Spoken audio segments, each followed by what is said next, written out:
So the Ford Territory has proven to be one of the most important car models, not just for the brand, but for car culture in the Philippines in general. When the Ford Territory was first released, there weren't that many 1.5-liter turbocharged crossover SUVs in the market. So if you wanted to get one with power, you have to move for the mid-sized SUV segment. And if you wanted to get something that's affordable, an affordable compact crossover SUV, you'd have to settle for something that's underpowered. That's until this thing has been released, and now they've got a second generation, the next generation, up and running, and we've got that right here for review.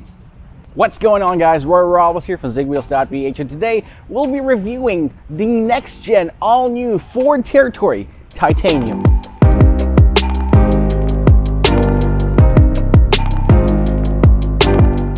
Alright, so let's talk about the exterior design of the Ford Territory. It looks more in line with the current design language of all of Ford's global models. I especially like this design of this grille right here. It looks a lot more rugged, it looks tougher, dare I say macho looking. And then of course you've got full LED implementation for the headlamps and DRLs as well as fog lamps. You got your headlamps right here at the bottom. Your DRLs are located up front. So overall, the front clip really looks tougher. It looks a lot more macho looking, especially when compared with the previous Ford Territory. And overall, I really like it. I really like especially how huge this thing is. You really can't appreciate how large the Ford Territory is without looking at it and experiencing it in the metal. But this one looks really nice. Alright, so talking more about the design of the Ford Territory, heading over to the side profile right here, you see a lot more of that macho look that I was talking about earlier, because it really looks a lot more, well, a lot chunkier than the current lineup of crossover SUVs in the market today. You still have your prerequisite black plastic cladding all around there, but what really caught my eye are those 18-inch wheels with really thick 235/55 R18 tires. Got the heightened ground clearance as well, which is definitely something that you want to have, especially in a crossover SUV, because that's why you want to buy one in the first place. So yes, the side profile really looks great. It's not too distracting. It really is to the point. It is on point in my opinion, and yes, it gives you that rugged feel that all crossover SUV owners are looking for. Right, so as you can see, the hatch opens up quite nicely. You've got a low loading floor right here, plus the board, actually the floorboard, it's not made of that cheap cardboard material. Instead, you got this hard material, this hard design, so you can actually put in heavy items in the back. You got a lot of room right here to fit all of your items. It's say 2 weeks or 3 weeks worth of groceries. It's easy to fit them inside. Plus you got the 60/40 folding rear seats right here, so if you need even more space, you just fold them down and it folds fairly flat, not really as flat as you want it to be. There's going to be a ridge right there on the second row seats. Plus underneath you have the spare tire. It's a donut spare tire, so it's not a full-size one, but at least it's something. Instead of getting just a compressor and some fix-a-flat, you do get a nice temporary spare tire. You don't get any power tailgates because this is just the titanium model. Like I said, the titanium is now the entry-level model, with the Titanium X being at the top of the line one. Let's take a look at the inside and see how the Ford Territory looks like for you guys. Alright, so we're now inside the next gen Ford Territory, and right off the bat, one thing that you would notice, the interior is decked in this all blue soft touch material.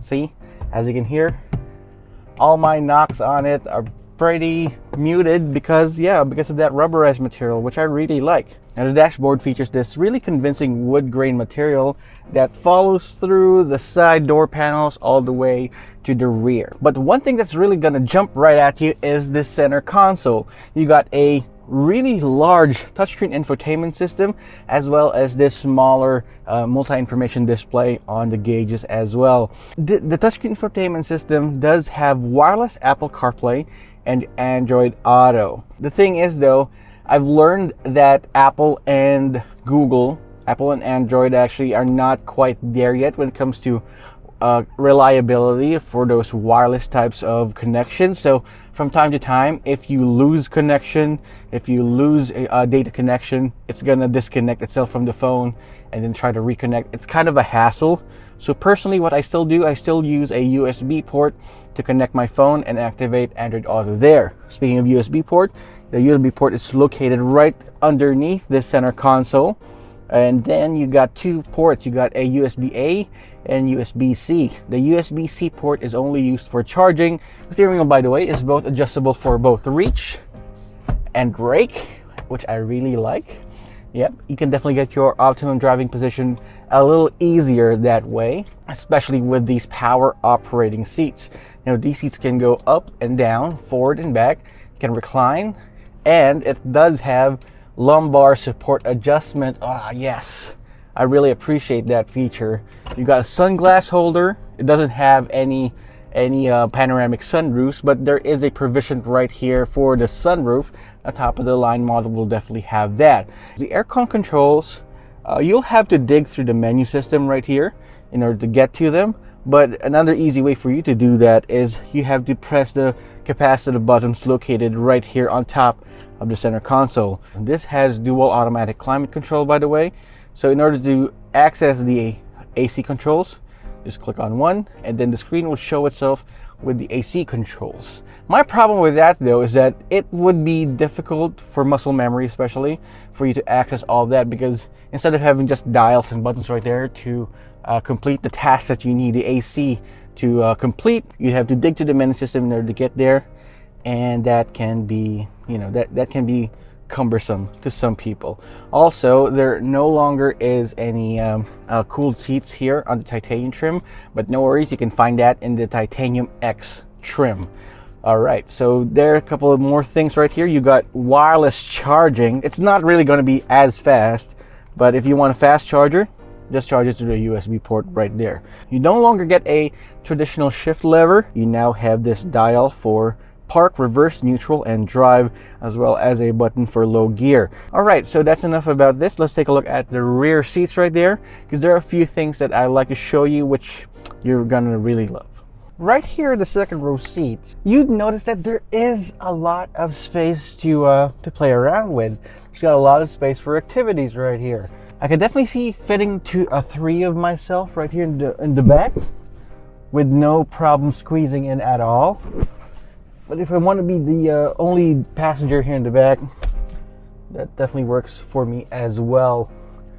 You got a nice center armrest right here with 2 cup holders. You got 2 AC vents here in the back. And because there is no panoramic sunroof, there is a lot of headroom, even for myself.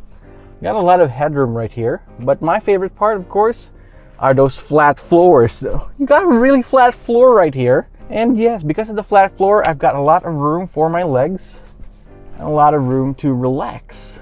Anyway, let's go behind the wheel of the Ford Territory and see how this drives. It's got a new engine under the hood, so I'm excited about that. All right, so we're now behind the wheel of the all-new next-gen Ford Territory. So under the hood, you've got a 1.5-liter 4-cylinder EcoBoost. That means it's a turbocharged engine that makes 158 horsepower and 260 newton meters of torque. Those figures are definitely up from the previous generation, which means, well, it translates to even more power. And because it has a new 7-speed, well, Ford calls it automatic, but it's actually a dual clutch transmission that brings power to the front wheels, the power delivery is definitely much better than the previous generations. It's more in line to being a good cruiser, a good family car, than, let's say, a sporty sports car. So that's how it feels like. So this is a front-wheel drive crossover SUV, and there's no all-wheel drive available, but that's just perfectly fine. It rides on McPherson struts up front and a multi-link rear suspension there. So you got independent suspension all around here in the all-new Ford Territory. The brakes really good in this one. It doesn't feel, there we go, it doesn't feel spongy at all, well, given that this is a brand new car, but it doesn't have this numb, spongy feeling when you operate it. It's fairly responsive, and it bites really good. Just because it has a dual clutch transmission as well, it doesn't feel jerky. I don't know how Ford did it, but other companies should take note about the Ford Territory, because yeah, you do have the benefits of a dual clutch transmission. It does have its own benefits, but the trade-off usually is that you get this really jumpy feeling whenever you're driving it. It's like the transmission is not sure of itself. And again, when it comes to harshness, yet because of those really chunky tires, it really is able to absorb most of the road imperfection. Again, also because of the suspension setup, and it's pretty comfortable, and I like it. Driving in the Ford Territory, you do have various drive modes. You've got Eco, you got Sport, Mountain, and of course your normal modes. Now, my problem with the mode selection system, though, is that you're going to have to access again, a menu system right here on the screen in order to change the different modes. So you've got to go back to the Ford home screen, then swipe from the left, and then there you can find your drive modes in that system. If you have an easier way to access it, make sure that you drop me a comment in the comment section down below. Try to educate me on that. But for now, no, I don't see any of that jazz anywhere. So that's kind of a hassle. That's one thing that I'm pretty disappointed with. Fuel efficiency, as it stands right now in the Ford Territory, with the time that I tested it in the city, in horrible traffic, by the way, I was able to get 7, maybe 8 kilometers per liter in the city in heavy traffic. But once you open up on the highway, that's a different story altogether. You get 14 kilometers per liter on the highway. All right, you got your standard safety features here. You've got airbags, you got electronic brake force distribution, the works. But it also has some advanced safety features here as well. So you got rear cross traffic alert. You've got enhanced active parking, which is an automatic parking system that I mentioned in our first look. Then you got hill descent control as well. You got door opening collision warning system. Ford actually is giving us a 5-year warranty for all next-gen Ford Territories.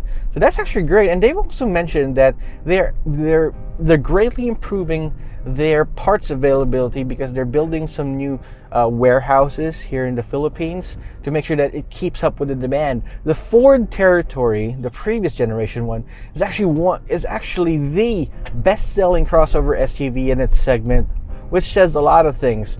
And because of that, Ford realized that we love their vehicles. We love the Ford Territory.